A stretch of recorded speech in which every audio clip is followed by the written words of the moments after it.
Monster. You scary monster. Monster, how should I feel? Creatures lie here, looking through the window. Monster, how should I feel? Creatures lie here, looking through the window. Monster, how should I feel? Creatures lie. Hey creepers, welcome back to our channel. If you're new here, don't forget to subscribe down below. As you know, on the Creepy Files, we love all things creepy, and it's that time of year, so for the next 50 days we'll be doing state-by-state ghost stories, all leading up to Halloween. Also around this time, we'd love to throw in a few subscriber stories here and there, so don't forget to send them in. Anyways, let's creep on into this video. The first story we'll hear is from California, and it's from the Haunted Drum Barracks. Over the years, museum staff have reported hearing unexplainable noises, the sounds of chains being dragged, and footsteps when no one is even present. Many reports claim to have seen a woman in a hoop skirt and smelling like lavender and violet perfume. Others claim to have seen an apparition of a man dressed in a officer's uniform who smokes a pipe because you can smell the scent of a pipe. The most active room is the model room, where many have encountered the tobacco and perfume odors, hair items moved, and footsteps. The second story has to do with Death Valley Junction and the haunted Amargosa Hotel. Tom Willett allegedly haunted the theater. He has often been seen sitting in one of the chairs observing the performances. Another haunting is an unrenovated section of the hotel, which has been nicknamed Spooky Hollow, due to the strange activities. This part of the building was used as a dormitory for miners during the Borax days, as well as being a hospital and morgue. In room 24 of the hotel, people have reported on several occasions hearing the sounds of a child crying when no children are staying at the hotel. This may be the ghost of a young girl who drowned in a bathtub in 1967. In room 32, it is said that a threatening, malevolent presence that gives visitors the chills. This room is known to have hanging take place. Room 9 is by far the most haunted. In this room, a number of people report their legs and feet being held down while they sleep. They have even heard the doorknob turning only to open it and find no one there.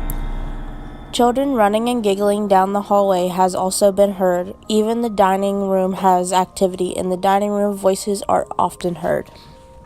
The third story of California is Alcatraz. Alcatraz Island is an island off the coast of San Francisco Bay. The island has been used as Fort Alcatraz, military barracks, home to ancient Native Americans, and most infamous was one of the toughest federal penitentiaries in the nation. Alcatraz is believed to be one of the most haunted places in the nation. In the beginning, Native Americans believed the island to be inhabited by evil spirits. Today, spirits lurk and linger in the shadows. The sounds of men's voices, screams, whistles, and clanging metal doors are said to be heard inside the walls of Alcatraz, especially near the dungeon. When the penitentiary was in use, the guards reported experiencing sounds of sobbing and moaning, smelling terrible odors. They also reported a being which they called the Thing. The entity is said to appear with glowing eyes. Other reports are of phantom prisoners and soldiers. Warden Johnson, a skeptic, reported hearing the unmistakable sound of a woman sobbing during a tour he was giving. The cries were heard by the warden and the guests. They were described as coming from inside the walls of the dungeon. Just as the crying stopped, an icy cold wind passed the group. Since the 1940s, apparitions have been seen at the warden's house. The apparition wore a gray suit, brimmed cap, and he had a mutton chop sideburns. When the prison was opened, the guards reported hearing phantom cannon and gunshots accompanied by screams. The guards would go and investigate the sounds, but found no explanation. Another reported experience was the smell of smoke in the deserted laundry room. They went to check the room. It was filled with smoke, and moments later the room was completely smoke-free. The D block, which is known as the most haunted block of the prison, the prisoners in the block aren't allowed any contact with general population. The cells were the same as those in general population. However, the inmates were allowed to go to the mess hall for meals. They were allowed 2 showers a week, 1 visit to the recreation, and all meals were served in the cells. The cells faced the Golden Gate Bridge, and the cold wind would hit the inmates, and rumored that the guards would turn the AC up to make it even colder. Fourth California story is the La Llorona. The La Llorona, the Spanish word for the weeping woman, has been part of Hispanic culture in the Southwest since the days of the conquistadors. The tall, thin spirit is said to be dressed with natural beauty and long, flowing black hair. Wearing a white gown, she roams the rivers and creeks, walling into the night and searching for children to drag someone to a watery grave. No one knows where the origin of the La Llorona. The one common thread is that she is the spirit of a doomed mother who drowned her children and now spends eternity searching for them in the waters. Another story is that the La Llorona was a caring woman who married a wealthy man who lavished her with gifts and attention. However, they had 2 sons, and her husband began to be womanizing and abused alcohol. He seemingly no longer cared for her, and he threatened to leave her to marry a woman of his own wealthy class. When he'd come home, it'd only be to see his sons, which led her to resentment towards them. One evening, the woman and her 2 boys were walking along a shady path near the river. Her husband came by in a carriage with an elegant woman. He stopped and spoke to the children and ignored the woman.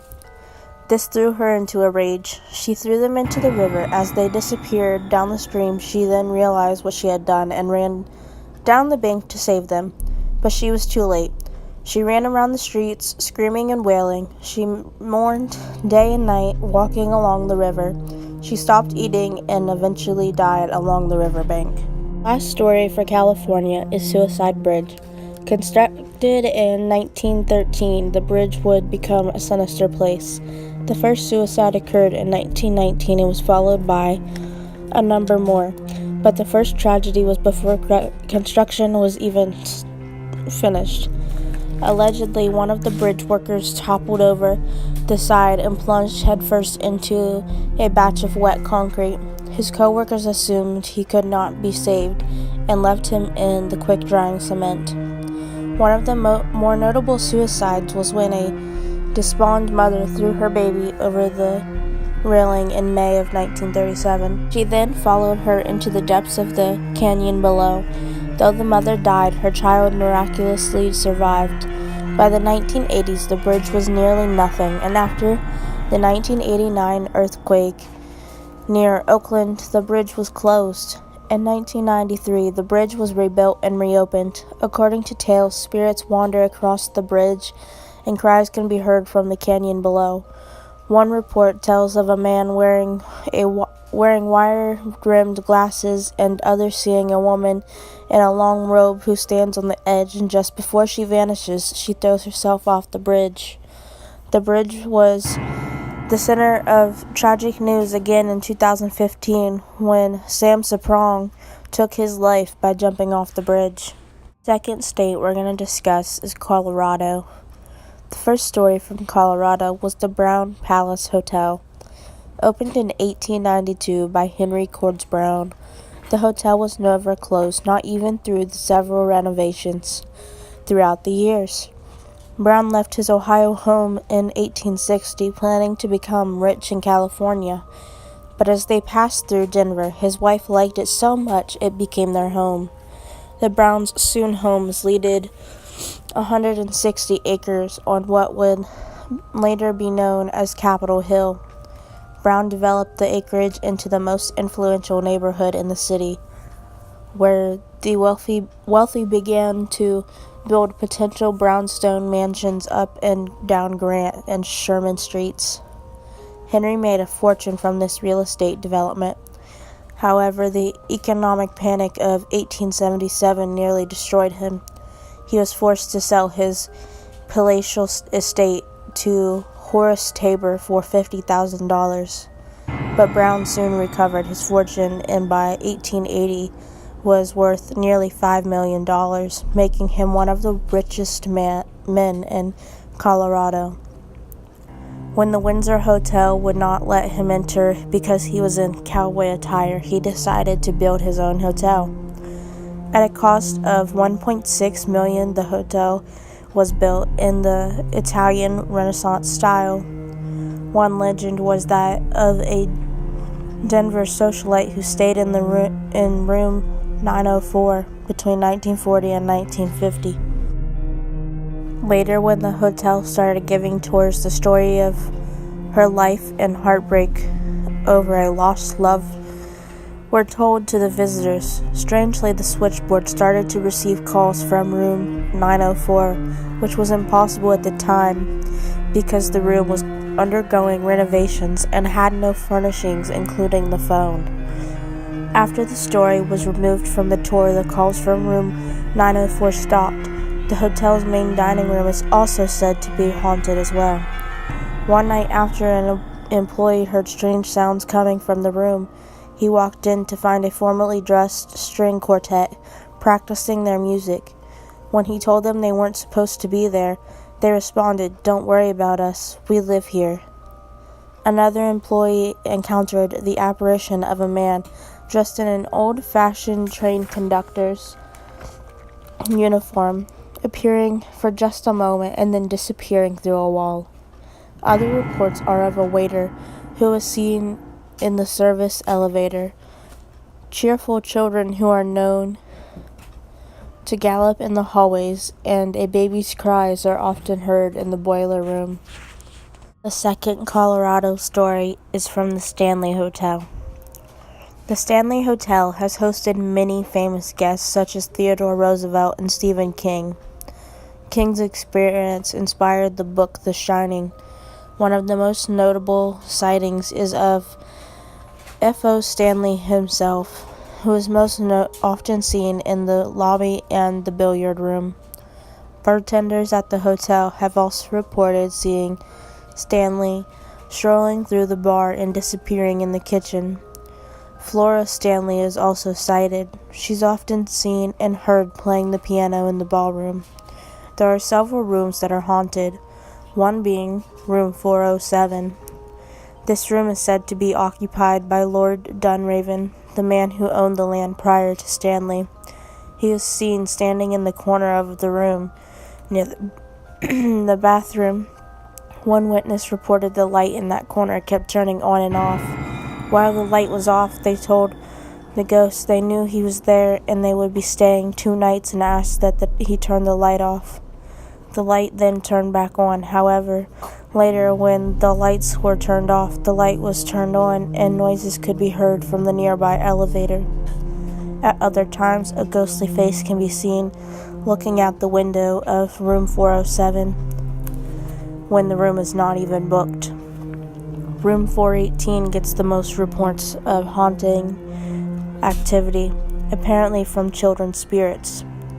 Cleaning crews report having heard many strange noises from the room, as well as seeing impressions on the bed when the room is empty. When guests stay in the room, they often report hearing children playing in the hallway, even when no children are in the hotel. There have also been many reports in room 217 and room 401. Tour guides tell a story of a ghost of a small child who has been seen by many of the staff in various areas of the hotel. Stephen King had saw a child calling out to his nanny on the second floor. Other employees report footsteps and apparitions throughout the building. The third story comes from Lumber Baron Inn. The mansion was built in 1890 by a Scottish immigrant who amassed a fortune in lumber. Each room in the mansion featured a different type of wood, varying from oak to cherry to sycamore to maple and so much more. But like most buildings, it would go through many hands, and the beautiful mansion would end up being a run-down tenement building. During this time, one of the first tragedies would occur: the murder of two women. In 1970, a 17-year-old girl was living in the building where she was raped and strangled. Her 18-year-old friend stumbled in on the murder, and then the killer shot her. The murder was unsolved and is allegedly blamed for the paranormal activity in the building today. By the 1990s, the building was condemned due to the condition. In 1991, however, the mansion was fully restored. Today, the building is the Lumber Baron Inn and Gardens. Since it has been reopened, the inn has been said to have some spirits lingering. The most reported incidents are sightings of a young woman and phantom footsteps during a paranormal investigations. They have allegedly spoke to the two women but haven't received any clues on who their killer was.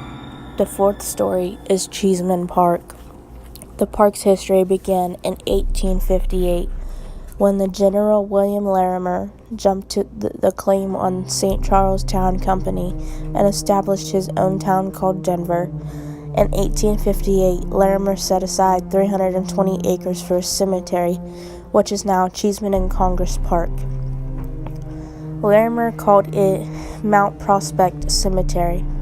Plots on the crest of the hill were just designated for the wealthiest and most influential, and the most outer edge for the criminals and paupers and middle class in between. The first man was married March 20th, 1859. The second man was buried was a Hungarian immigrant named John Stoffel. He arrived in Denver to allegedly settle a dispute with his brother-in-law, which he ended up shooting. On April 9, 1859, he was hanged for murder. Afterwards, him and his brother-in-law were dumped in the same grave. The outermost edge of the cemetery began to fill with outlaws, vagrants, and paupers. People began to call it Old Boneyard and Boot Hill. Eventually, Larimer left Denver. In 1984, grading and leveling for the park began. The park was completed in 1907 without removing a majority of the bodies. An estimation of 2,000 bodies remain under Cheesman Park. Almost immediately, when some of the bodies were moved, strange things began to happen. One of the first reports was of when a grave digger named Jim Astor felt a ghost on his shoulders. He immediately left and never returned. Those living in the surrounding area began to report sad and confused-looking spirits knocking on windows and doors, and heard the sounds of moaning coming from the graveyard. Today, visitors say they have the feelings of unexplainable sadness or dread in the park. Others hear sounds of moans and whispers. Children are said to be seen playing at night before vanishing. There have also been reports of a woman singing to herself before vanishing as well. Some say that on some moonlit nights, the outlines of old tombstones can be seen. Some even report that after lying in the grass, it has been hard to get up, as if they are being restrained. Though no one is there, people see mysterious shadows and misty figures wandering around. The last story for Colorado is that of the Ridge Home. California Home for the Mental Defectives, commonly known as Ridge Home, was primarily to house the mentally disabled, but in the early 1900s, conditions were to house what were called the undesirables. This included the mentally disabled, the insane, and kids whose parents just didn't want them. The Ridge home was demolished. The building and a super Target was built on the lot, but before the building was demolished, people reported seeing lights turning on, shadows, objects moving, and hearing voices. Today it's still said you can see shadows and hear voices. The last state we're going to talk about is Connecticut. The first story from Connecticut is the Fairfield Hills Hospital. Fairfield Hills, like many mental hospitals, has a dark past. Just like other hospitals, treatments by today's standards would be cruel and inhumane. Some treatments include psychosurgery, hydrotherapy, and electric shock therapy, and frontal lobotomies.